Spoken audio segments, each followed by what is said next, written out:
Hello everybody, this is Zach with Top Deck Nation. We are here today doing a deck profile of one of the most popular decks in the expanded black and white on format, and that is going to be Night March Archeops. This deck has certainly seen a lot of play in the standard format when it was boundaries crossed through Roaring Skies, but ever since the rotation, a lot of people were wondering if Night March is dead. Is there any way to play it? Well, it's certainly viable in standard. It keeps most of the cards. It still has Joltik and all the Night Marchers, the Dimension Valley. Really in standard it loses just Mew EX and maybe just a few supporters such as N.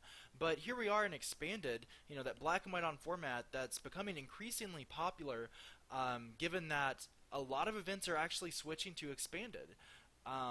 And there's a huge expanded card pool. If you think about it, going all the way from the original black and white onset all the way to Ancient Origins, that's a huge card pool. So that kind of explains why a lot of events such as fall regionals and maybe even your local league challenge are running that sort of format. But today we are looking at one of the most popular decks in my opinion, and one of the most powerful decks as well in the expanded format, and that is Night March Archeops. So taking a look at it here with so much item-based draw and trainer-based draw and Shaman, Jirachi, things like that, this is certainly what you might call a speed deck. The deck is pretty much designed to speed through probably a good half of your deck within the first turn or two. And you're really just concerned about taking quick knockouts. So let's go ahead and jump into the strategy and take a look at what makes this deck pretty good. So really we're focusing on this attack right here, this second attack called Night March. So for a double colorless energy on Joltik, it does 20 times the damage.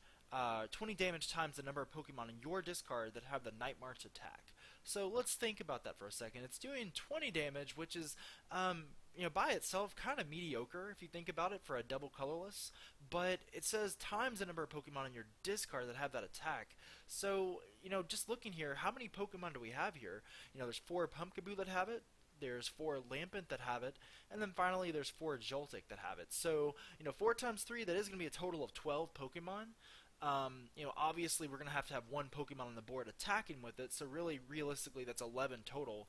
But, wow, that's a lot of damage. If my math is right, that's 220 damage if you can manage to get all of these Night Marchers into the discard. So that's already pretty much knocking out anything in the format, save maybe like a Wailord or a Primal Groudon or something. But combine that Night March attack with Muscle Band, which adds 20 damage before applying weakness and resistance, and suddenly you're doing up to 240 damage a turn for a single energy, a single double colorless energy.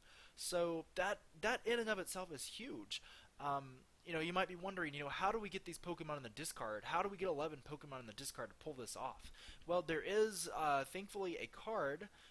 Coincidentally, it came out in the same set as these Night Marchers, and that is going to be Battle Compressor, and that is going to be from the Phantom Forces expansion, I believe. So Battle Compressor is really what makes the deck work. You get to search your deck for up to 3 cards, and then you discard them. So it's helping your deck. It's helping your deck strategy in a number of ways. First of all, you're powering up the Night March attack. You're putting lots of Night Marchers into the discard. Second, it's giving you a bit of a card advantage every time you play it because it's pretty much subtracting up to 3 cards from your deck. So, therefore, it's kind of increasing your chances of drawing what you need, if you can think of it that way. So, that's really a huge card. And lastly, it has some synergy with VS Seeker because VS Seeker lets you grab a supporter card from your discard and play it.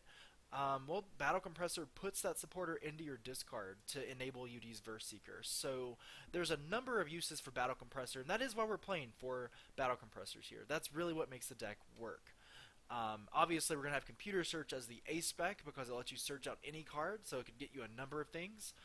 We do have 4 Ultra Ball in the deck as well.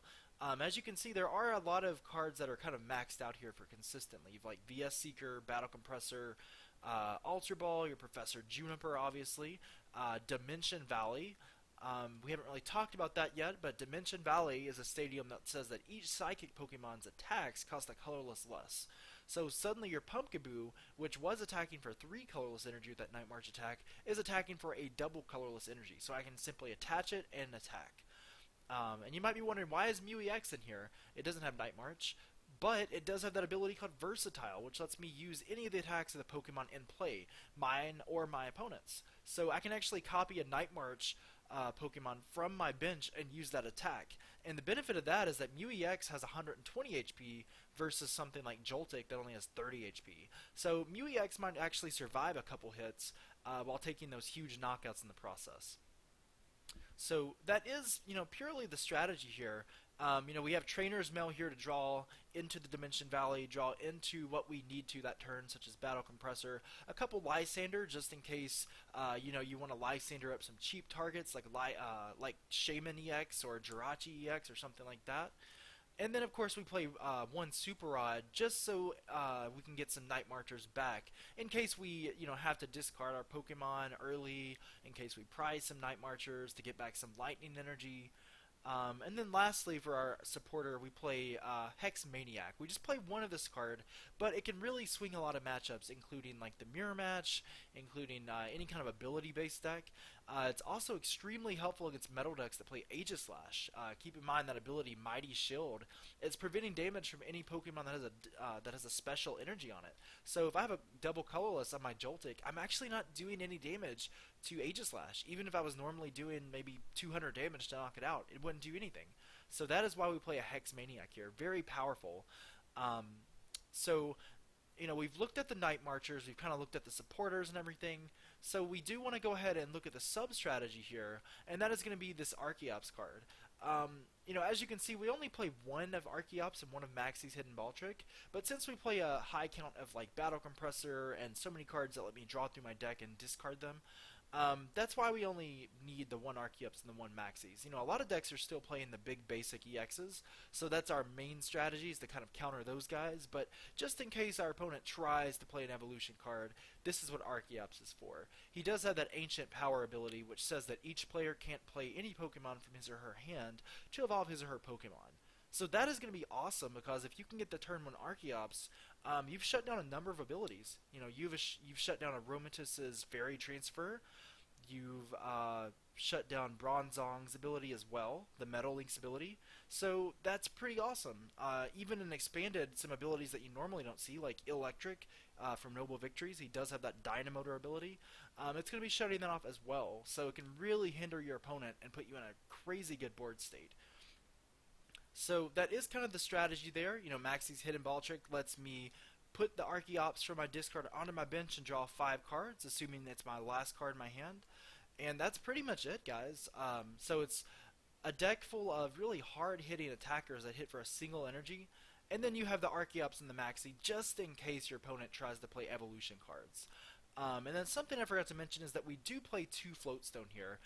Some decks opt not to really play any switch cards. They'd rather just kind of retreat out manually. Other decks have played 1 Floatstone, but in this build here we do play 2 Floatstone, and mainly that's because we have a number of attackers here and a number of Pokemon that we don't want to have to be we don't want to have to retreat them out. For example, if we have a Jirachi EX in play, I really don't want to have to discard an energy on Jirachi just to get it out of the active. Especially this goes for the Archeops. His retreat cost is 2, so I can't even retreat with a Lightning. I'd have to waste the double colorless energy. So that's why we played a couple Floatstone. It's pretty easy to draw into, considering we have Trainer's Mail and Professor Juniper, things like that. But we do need that just to retreat out and make sure we keep attacking really hard. So yeah, that is the deck. Very fast hitting. Designed to just kind of blow through your deck, power through it, and just win in a matter of a few turns. So now I just want to go ahead and play, show you guys a game I played on Pokemon Trading Card Game Online, just to show you, how great this deck can be, how competitive it is in the expanded format. So yeah, let's go ahead and jump into that now. Okay, guys, looks like we're playing against Turtle Star. So we're going to let our opponent flip to see if they go first. Looks like they'll probably choose to go first here, so we'll be going second. So the great benefit of going second with this deck is that you can actually pull off a Night March and maybe get a couple prizes on your first turn to put that early pressure on your opponent. So I'm just kind of looking through their hand here. I do see a double Dragon Energy, so I also saw a Hypnotoxic Laser, so more than likely, this could probably be something like maybe a Seismitoad Giratina deck that's been really popular. I think it placed first place at the Berlin Arena Cup, which is kind of like a German regional tournament. But it was really cool because that tournament was actually an expanded Black and White through Ancient Origins tournament. So kind of the first tournament this season. But here we go. Looks like we do see a Keldeo Floatstone, so I am thinking this is probably something like that. We see a Muna come down and a Seismitoad with a Muscle Band. Thankfully, it can't attack, or we might be in some big trouble because of the Quaking Punch. This deck really struggles against some like item lock based decks because half the cards in this deck or more are probably item cards that we rely on. So I am going to be asleep here, and I do wake up thankfully. So I'm just kind of looking in here. I have a really good starting hand. I've got the Dimension Valley and the double colorless energy.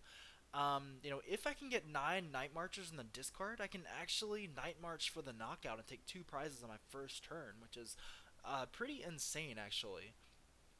So I'm just kind of looking through here. I think I do have enough Night Marchers.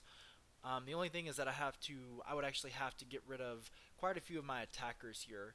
So it might kind of hurt me in the long run, but I am going to go ahead and Battle Compress 3 Lampent. So go ahead and Battle Compress once again. So I probably want to get rid of maybe a few more Night Marchers, maybe a Joltik and another Pumpkaboo. But otherwise, yeah, I should be able to pull off some sort of attack here. So I'm counting 7 in the discard, counting that Lampent in my hand right now. So that means we would need 2 more Night Marchers, or 1 Night Marcher and a Muscle Band. So I go ahead and attach, and go ahead and Professor Juniper, hopefully get those other 2 Night Marchers. I do get a Battle Compressor, so looks like I will be able to pull off the Night March. So I go ahead and Battle Compress here in just a second. I'm looking through my discard just to see what I've got exactly. Kind of counting my Night Marchers here, making sure the math is very precise. That is something you want to make sure you do if you're playing this deck. You want to make sure that the math is exactly right every time. You want to make sure that you're doing everything you need to be doing. So I just Battle Compress those guys, put the Joltik down, and I go ahead and Night March for 180 damage. That is insanely good your first turn. And Pumpkaboo will take that knockout, so my opponent here is probably wondering, what do I do at this point? I've already lost 2 prizes. I'm already down. My opponent's already taken a third of their prizes. But we do see a Juniper, and it's possible we'll see a Quaking Punch this turn, just to make sure I can't do anything else. I can't Battle Compress anymore. I can't use cards like VS Seeker or Trainer's Mel. Looks like they are using Musharna's ability, which lets you draw 2 cards and pick one of those, and actually draw that card every turn. So that's really strong ability in that deck. It's just kind of a free draw card essentially. But Seismitoad here is probably about to Quaking Punch, and that is going to do 50. So if he can get a laser, a Hypnotoxic Laser, he'll actually be doing enough for the knockout here. So let's see what our opponent draws into here. They are using an Ultra Ball, possibly maybe for like a Shaman EX or something, just to draw extra cards. But actually we see a Muna, so interestingly enough, we see a Muna come down, and it's going to use that long distance Hypnosis ability. So he's going to flip, and if it flips heads, I believe I'm actually asleep for the turn. But since I'm already asleep, it doesn't really matter. But yeah, we see a Quaking Punch, it's going to do 50, but I actually wake up here, which is huge, because that means I'm going to be able to Night March once again and take another 2 prizes. So I'm taking 2 prizes on my second turn. I could easily Juniper, Professor Juniper, maybe draw into a Mew EX or another Night Marcher, but I'm going to opt to actually just go for the knockout and draw more cards. The way I see it is that I should be able to pull off another Night March next turn should he knock me out, so I think I should be safe there. And I've got that Lysander just in case he tries to stall with like a non-EX attacker such as the Muna he just promoted. Something else to keep in mind is that he won't really be able to hammer off the energy. Either way, I should be able to pull off a Night March. If he gets a Crushing Hammer heads, that might hurt a little bit, but Enhanced Hammer wouldn't really affect me since I do have that double colorless energy. And we see a Tails on Crushing Hammer. Even if he hit the heads, I did have the double colorless for next turn. So something else to keep in mind there. But we are going to see a long distance Hypnosis from my opponent, and that's going to go ahead and put me to sleep. So potentially this could set me back a turn if I stay asleep here. And wow, it looks like I do stay asleep. I don't really play any switching cards aside from Floatstone, but Floatstone's not exactly going to work if I am already asleep. I use a Trainer's Mel just to see what my options are, and I'm going to opt for the Hex Maniac. What that's going to do is it's going to shut off all abilities, mine and my opponent, through my opponent's next turn. So the awesome thing about that is that Keldeo won't be able to rush in anymore. Muna won't be able to use the long hypnosis ability, long distance hypnosis, and then Musharna won't be able to use the Forewarn ability. So it's really going to be putting my opponent into a bind here. Even if they have the DCE and the Seismitoad and the Muscle Band, they still can't really knock me out without switching out Muna somehow. So yeah, we see Muscle Band come down, and I'm actually going to wake up here. So I have the energy to do Night March, and I've got the Dimension Valley, so I go ahead and Lysander my opponent, and I Night March for the game. So the Hex Maniac definitely showed its worth right there. I was able to stall just for a single turn, and then I was able to Lysander the Seismitoad up for the game there. So wow, Night March is a powerful deck. It's incredibly fast. Something you would definitely see at your local tournaments. I wasn't able to pull off the Archeops, but in this kind of matchup, it wasn't really necessary. Musharna is an evolution card, but his Forewarn ability, it's essentially just netting my opponent an extra card a turn. So probably not worth the hassle of having to, battle compress and put down Jirachi and things like that. So, yeah, Night March, incredibly fast, incredibly powerful. Expect to see it at your local regionals, your local league challenges if they play expanded. But yeah, what an incredible deck. If there is another deck you guys want to see me play or do a deck profile on, whether it be standard or expanded, please let me know in the comments, or shoot me a message on Facebook, and I'll definitely take that into consideration. But I am Zach with Top Deck Nation, and I will catch you guys in the next one.